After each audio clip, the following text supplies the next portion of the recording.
Painless growth. আপনি আপনার শরীরের বিভিন্ন জায়গায় দেখছেন ফুলে ফুলে উঠছে, বাচ্চারা যেমন গুলি খেলে ছোটো ছোটো নডিউল সেরকম ফুলে ফুলে উঠছে, ঠিক আছে, লিম্ফ্যাটিক নোডসগুলো ফুলে ফুলে উঠছে।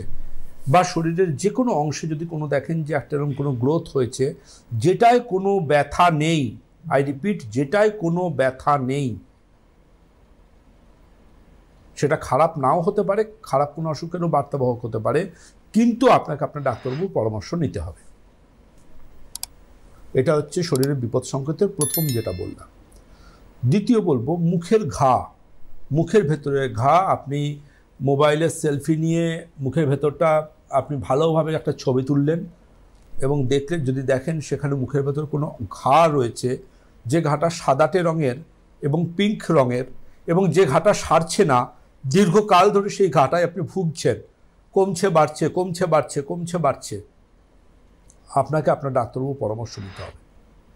আপনাকে একজন কোয়ালিফাইড ডাক্তারবাবু পরামর্শ নিতে হবে যে আমার মুখের মধ্যে একটা ঘা হচ্ছে, যে ঘাটা কিন্তু কমছে না, অনেক ভিটামিন সি খাচ্ছেন, অনেক এটা খাচ্ছেন, ওটা খাচ্ছেন, কিন্তু ঘা ফিরে ফিরে আসছে, এটা কিন্তু শরীরের বিপদ সংকেত।